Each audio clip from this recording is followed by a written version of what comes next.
بھائی میں آپ کو کہاں لے جاؤں؟ میں خود یہاں اجنبی ہوں، میرے ہسبینڈ کام میں اتنے مصروف رہتے ہیں، ہماری کوئی سوشل لائف ہے ہی نہیں۔ ارے ہاں، 3 کٹوری ہاؤس، خوب یاد آیا۔ چھوٹی کٹوری بھی تو آپ کو معلوم ہے؟ بٹو خالہ مرحومہ نے باجی اماں کو بتلایا تھا۔ چھوٹی کٹوری ہی نے اپنے گھر پہ اسکول کھول رکھا ہے، وہاں آپ کو جاب بھی مل جائے گی، بہت بڑا مکان ہے، رہنے کی جگہ بھی۔ چلیے ابھی چلیے فوراً، قمبر میاں کے آنے سے پہلے۔ کھانا تو کھا لیجئے، اس گھر کا آب و دانہ میری قسمت میں نہیں ہے۔ چاندنی نے جھک کر لوٹا اٹھایا۔ بیلا نے سوچا، ٹھیک ہے، یہی بہتر ہے کہ یہ ناگہانی آفت قمبر کے آنے سے پہلے ہی ٹل جائے۔ عید کو رکشہ لانے کا حکم دیا۔ پہلے سوچا کرتی تھیں کہ شادی کی پہلی سالگرہ پر اپنے لیے کار کی فرمائش کریں گی۔ میاں وہی تنگ دستی کا رونا روتے، یہ مار پیٹ کر کے فیٹ خریدوا ہی لیتی، مگر کنویں والی ٹریجڈی کے بعد اتنی دادا گیری کی ہمت نہیں رہی تھی۔ رانی سولت زمانی کی خوابگاہ میں کپڑے سیے جا رہے تھے۔ منجلی صاحبزادی پروین سلطانہ عرف پینی میکے سے آئی ہوئی تھیں اور بے شمار ساڑیاں خرید کر کراچی واپس جانے والی تھیں۔ وہ تخت پر بیٹھی بڑے انہماک سے ایک بلاؤز کی آستینیں ماپنے میں جٹی تھیں۔ چھوٹی صفیہ سلطانہ عرف فینی رنگ برنگے فال ساڑیوں سے میچ کر رہی تھیں۔ سب سے بڑی زریں سلطانہ عرف چینی دوسرے تخت پر غرارے کی گوٹ تراشنے میں مصروف تھیں۔ الائچی خانم فرش پر آلتی پالتی مارے دھنک کے گولے بنا رہی تھیں۔ رانی صاحبہ چھپر کھٹ پر نیم دراز تمام کارروائیوں کو سپروائز کر رہی تھیں۔ ایسے پرسکون ماحول میں بیگم قمبر علی بم کے گولے کی طرح آن گریں۔ ایک مجہول سی برقع پوش عورت ان کے پیچھے پیچھے داخل ہوئی۔ بیگم علی شادی کے بعد پہلی بار 3 کٹوری ہاؤس آئی تھیں۔ پچھلی بار بحیثیت نیا باہر چبوترے پر بیٹھ کر طبلے سارنگی کے ساتھ غزلیں گائی تھیں۔ آج خدا کی شان ہے کہ کس تمکنت سے فرانسیسی کاؤچ پر راجیں ابڑن بتا گئی تھیں، ایسی ہیں کہ میاں کی ٹھکائی بھی کرتی ہیں۔ وَتُعِزُّ مَن تَشَاءُ وَتُذِلُّ مَن تَشَاءُ۔ آج وہ 3 کٹوری والوں کی ٹکر کے خاندان کی بہو تھیں اور قمبر علی جیسے اہم اور نامور آدمی کی بیوی۔ اپنے آپ کو واقعی بیگم سمجھنے لگی تھیں کیونکہ تقریباً نیم پردے میں رہتی تھیں۔ برقع پوش اب تک ہچکی ہوئی کھڑی تھیں۔ پروین عرف پینی کی نظر اس کی قبر کی چپلوں پر پڑی۔ پیڑھی کی طرف اشارہ کیا، یعنی وہاں بیٹھ جاؤ۔ وہ اسی طرح کھڑی رہیں۔ بڑی صاحبزادی زرینہ سلطان نے کہا، او ہو بیلا رانی شوخ کیسی ہو؟ شادی کے بعد ادھر کا راستہ بھول گئیں؟ آپ نے کبھی بلایا بھی؟ پھر بیلا نے چاندنی کو محبت سے مخاطب کیا، بیٹھتی کیوں نہیں؟ ہاں ہاں بیٹھ جاؤ، پیڑھی لے لو، زرینہ سلطان نے کہا۔ طویل سفر اور صبح کو منزل مقصود پر پہنچ کر قمبر کی شادی کی لرزہ خیز انکشاف نے چاندنی کو نڈھال کر دیا تھا۔ وہ دھم سے پیڑھی پر گر سی گئیں اور تخت کے پائے سے ٹیک لگا لی۔ بیلا نے منفر نگاہوں سے ان بے حس بیویوں کو دیکھا جو سینکڑوں برس سے غریب عورتوں کی تذلیل کرتی رہی تھیں۔ بیوی اور باندی 2 مختلف طبقے تھے۔ اب اگر اس وقت وہ خود چاندنی کا ساتھ دینے کے لیے فرش پر بیٹھ جاتی تو بیویاں سمجھتی کہ ڈومنی کو اپنی اوقات یاد آ گئی۔ بادل ناخواستہ صوفے پر جمی رہیں۔ یہ کون ہے؟ صفیہ نے دریافت کیا۔ انہی کی خاطر آنا پڑا۔ اگر آپ کے اسکول میں جگہ ہو تو ان کو ٹیچر رکھ لیجئے۔ MA B.Ed ہیں، کالج میں پڑھاتی تھیں۔ اسکول تو ہمیں فی الحال بند کرنا پڑا۔ معلوم ہوا اسی نام کا ایک جانس کانوینٹ نخاس میں کئی سال سے چل رہا ہے، اب ہمیں نام بدلنا پڑے گا۔ کسی اور رومن کیتھولک سینٹ کا نام سوچ لیجئے، بیلا نے طنزاً کہا۔ صفیہ سلطانہ کے اوپر سے گزر گئی، بولی، تقریباً سارے رومن کیتھولک سینٹ پرائیویٹ اسکولوں میں کھپ گئے، اب میں نے سینٹ صفیہ کانوینٹ ہی طے کر لیا ہے۔ Saint Safiya convent? سبحان اللہ! بیلا پر ہنسی کا دورہ سا پڑ گیا۔ صبح صبح پہلے الحمدو کا اس کے بعد فوراً چاندنی بیگم کی غیر متوقع آمد اور اس کا شن بیلا کے اعصاب بھی جواب دے رہے تھے۔ اسٹاف میں تو جگہ ہے نہیں، آیا کی بھی ضرورت نہیں، ہماری اپنی مامائیں یا کافی ہیں، باقی یہ کہ یہ بہت ضرورت مند ہیں، بیلا نے لجاجت سے کہا۔ غرض اور مجبوری انسان کو پل کی پل میں چکا دیتی ہے۔ چاندنی کو یہاں ضرور بالضرور نوکری ملنا چاہیے، کسی حالت میں ریڈ روز واپس نہ آئیں۔ کراچی والی پروین سلطانہ ذرا نرم پڑیں۔ سلائی کر لیتی ہو؟ چاندنی نے سر اٹھایا۔ جی ہاں، نیڈل کرافٹ کا ڈپلومہ بھی لیا ہے۔ ہمیں ڈھیروں سلائی کروانا ہے، درزی بہت دیر لگاتا ہے۔ میرا 1 مہینے کا ویزا اور باقی ہے، 60 بلاؤز سلوانے ہیں۔ 60؟ ان کو یہاں رہنے کے لیے کمرہ دے دیجئے، یہ 60 چھوڑ 100 ہی سی دیں گی، ہے نا مونی؟ مونی؟ اسے یہ کون نام ہے؟ رانی صاحبہ نے پہلی مرتبہ بات کی۔ کہاں سے آئی ہو؟ اسے بیلا رانی شوخ، تم ان کو اچھی طرح جانتی ہو، کچھ ان کا پتہ نشان بھی تو چاہیے۔ کیا یہ بھی تمہارے باپ کی کمپنی میں تھیں؟ ایسی لگتی تو نہیں۔ رانی کے اس آخری جملے میں بیلا اور ان کے کنبے کے لیے جو بے پناہ توہین مضمر تھی، بیلا نے اپنی حاجت مندی کی وجہ سے اسے نظر انداز کیا۔ ایم اے کی سند ہے تمہارے پاس؟ پروین سلطان نے چاندنی سے پوچھا۔ جی نہیں، کچھ ایسے حالات میں کالج سے استعفیٰ دینا پڑا کہ میرے تمام کاغذات پرنسپل نے اپنے قبضے میں کر لیے۔ کیسے حالات بھائی؟ کہیں ہمیں کسی چکر میں نہ پھنسوا دینا۔ اسے بیلا رانی شوخ، تم ان کی ضمانت لیتی ہو؟ انہیں کب سے جانتی ہو؟ یہ آج صبح میرے ہاں پہنچیں، لیکن حالات کچھ ایسے تھے کہ فوراً کہیں ملازمت ڈھونڈنا چاہیے۔ اے ڈوئی، پھر وہی حالات؟ کیا معاملہ ہے بھائی؟ رانی صاحب جھنجھلا گئیں۔ اب بیلا کو سچ بولنا پڑا۔ یہ میرے ہسبینڈ کی مدر کی فرینڈ کی لڑکی ہیں۔ اے ہے، یہ چاندنی بیگم ہیں۔ انہی کے لیے بٹو باجی مرحومہ دنوں میں کہنے لگی تھی کہ صاحبزادے ایک بنگالن کے پھیر میں پڑ گئے ہیں۔ اب شکر ہے ایک غریب بے زبان لڑکی کے ساتھ 2 بول پڑھوانے پر راضی ہوئے ہیں۔ خدا کی شان ہے، کمبر کی قسمت میں تو تم لکھی تھیں۔ بیلا فوراً اٹھ کھڑی ہوئیں۔ اب تو آپ کو کسی ضامن کی ضرورت نہیں، یہ آپ کی ساری سلائی ولائی کر دیں گی، پھر اسکول میں لگا دیجیے گا۔ ویسے ہم بھی ان کے لیے نوکری تلاش کرتے رہیں گے۔ Okay Moni, bye bye. بیلا کے جاتے ہی صفیہ نے فوراً اٹھ کر ایک شین الماری میں سے ضخیم سنہرا البم برآمد کیا۔ چاندنی بیگم ادھر آؤ۔ انہوں نے پیڑھی پر بیٹھے بیٹھے گردن بڑھائی۔ یہ دیکھو، ہماری بھی بھائی کی شادی کی تصویریں۔ دلہن بابی آج کل میکے گئی ہوئی ہیں۔ یہ فوٹوگراف دیکھو، یہ رہیں بیلا رانی، ان کی والدہ محترمہ ہارمونیم بجا رہی ہیں، والد محترم اور بھائی پیچھے بیٹھے ہیں، میراثیوں کا خاندان۔ چاندنی نے فلیش لائٹ تصویر کو آنکھ پھاڑ کر دیکھا۔ رانی صاحب نے زرینہ سے سرگوشی کی۔ یہ بیلا واقعی بڑی ٹالنی ہے، کل بھری، اپنی بلا ہمارے سر منڈ گئی۔ آوازیں بلند چاندنی کو مخاطب کیا۔ سنو بھائی چاندنی، بات یہ ہے کہ کوٹھی کے اندر تو بالکل جگہ نہیں ہے۔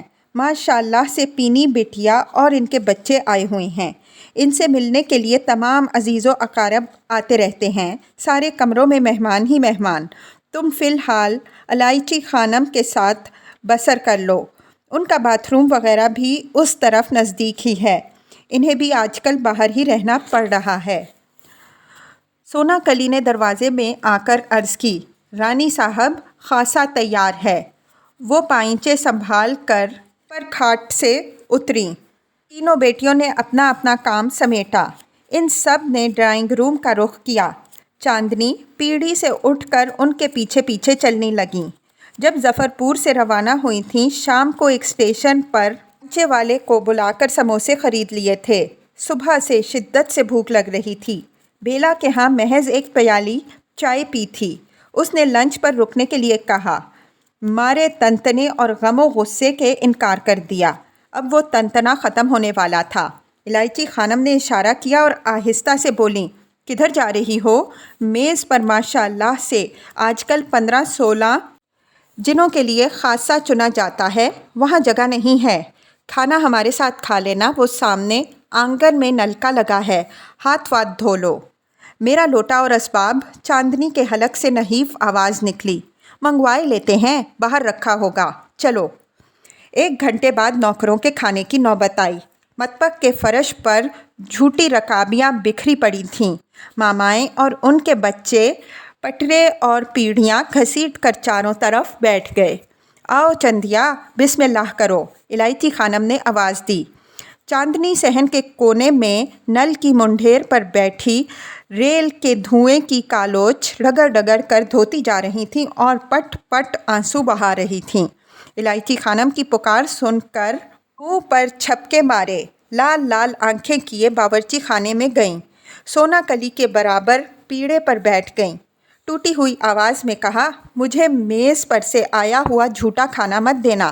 ارے نہیں چاندنی بیگم، ہم لوگ کیا جھوٹن کھاتے ہیں؟ جھوٹن ساری انگوری اور بلیا کے لیے اس قاب میں ڈال دی جاتی ہے۔ کھانے کے بعد الائچی بیگم سے کہا، میں ذرا آرام کرنا چاہتی ہوں۔ ہاں ہاں آؤ، آج کل مجھے بھی اس طرف سونا پڑ رہا ہے۔ محل خانہ کے کوادرینگل میں ایک ونگ ماماؤں کے لیے مخصوص تھا۔ دالان میں 4 چارپائیاں ایک قطار میں بچھی ہوئی تھیں، کھدر کے گدے، اینٹ کے لحاف، میلے پیلے تکیے، خوش قدم بتاشن بوا، وزیرن، نورن، سونا کلی سب وہیں سوتی تھیں۔ الائچی خانم کا پلنگ سرے پر تھا، اس کے برابر ایک کاٹ چاندنی بیگم کے لیے بچھا دی گئی۔ تمہارا سوٹ کیس ہم نے اندر اپنی کوٹھری میں رکھوا دیا ہے، لاؤ تمہارا بستر لگا دیں۔ الائچی خانم نے کہا، کھاٹ ادھر کو سرکا لو، دھوپ میں ہے۔ یہی ٹھیک ہے، چاندنی نے جواب دیا اور بستر پر لیٹ کر آنکھیں موندیں۔ مقابل کے دالان سے پروین سلطان نے پکارا، آ تو صاحب، دن جا رہا ہے، ذرا چاندنی کو بھیجیے۔ الائچی خانم نے آہستہ سے کہا، جاؤ، روزگار پر لگے پہلا روز ہے، آج ہی دل لگا کر کام نہ کیا تو۔ وہ تھکان سے چور چور تھیں، اٹھ کر پھر نل کی طرف گئیں، نیند بھگانے کے لیے منہ دھویا، اینک لگائی، کوٹھی کے اندر چلی گئیں۔ رات تک ایک خالی کمرے میں بیٹھی ساڑیوں پر فال لگاتی رہیں، انگلیاں دکھ گئیں، آنکھوں میں درد ہونے لگا۔ پھر مطبخ میں کھانا کھایا۔ اہل خانہ 9:30 بجے سونے کے لیے چلے گئے۔ چاندنی دالان میں آئیں۔ نوکرانیوں کا بیت الخلاء صحن میں بہت فاصلے پر تھا، لالٹین لے کر روانہ ہوئیں، واپس آ کر یا پر لیٹیں۔ خوش قدم نے روئی کے پردے گرائے، چاندنی لحاف میں دپک گئیں۔ نیم کوہستانی ظفر پور بہت سرد مقام تھا، مگر وہاں کمرے میں سوتی تھیں۔ باہر سونے کا پہلا اتفاق ہوا تھا۔ کوٹھی میں سب لوگ برقی انگیٹھیاں جلائے اپنے اپنے کمروں میں محو خواب تھے۔ شام انہوں نے خوش قدم سے دریافت کیا کہ تم لوگ اندر کوٹھریوں میں کیوں نہیں سوتیں؟ اس نے کہا، کوٹھریاں رہنے کے قابل نہیں، کھڑکیاں اور دروازے ٹوٹ گئے ہیں، راجہ صاحب ان کی مرمت کروانے کی ضرورت نہیں سمجھتے کیونکہ ہم لوگ باہر ہی سو جاتے ہیں، روئی کے پردوں میں ٹھنڈ نہیں لگتی۔ چاندنی کو سردی محسوس ہوئی، بڑی مڑی ہو کر پڑی گئیں۔ گزشتہ شب گڑگڑاتی ٹرین میں گزاری۔ پرسوں رات وہ ظفر پور میں تھیں جو ان سے ہمیشہ کے لیے چھٹ گیا تھا، اور کیسے کیسے صدمے ذلتیں سہنے کے لیے چھٹا۔ خیر، اللہ کا احسان ہے۔ یا رب کریم، تیرا کس منہ سے شکر ادا کروں؟ تو نے فوراً کے فوراً سر پر چھت بھی دے دی، پیٹ بھر کھانا بھی کھلایا، خوب گرم چائے بھی پلا دی۔ اللہ تیرا لاکھ لاکھ شکر۔ باپ سے بے حد محبت تھی جو انہیں چھوڑ کر غائب ہو گئے تھے۔ کبھی بھولے سے خط نہ بھیجا، لیکن وہ ہمیشہ رات کو سونے سے پہلے دعا کرتی تھیں، یا اللہ تو ابا کو زندہ سلامت رکھ، وہ جہاں کہیں بھی ہوں خیریت سے ہوں، واپس آ جائیں۔ یا اللہ اماں کو زندہ سلامت رکھ، یا اللہ ابا خیریت سے ہوں۔ اماں کی وفات کو 2 مہینے گزر چکے، مگر اب بھی عادتاً درخواست کرتی، یا الہی اپنے حبیب صلی اللہ علیہ وسلم کے صدقے اماں کو زندہ سلامت رکھ، ان کی لمبی عمر ہو۔ فوراً تصیح کرتی، ان کی مغفرت فرما۔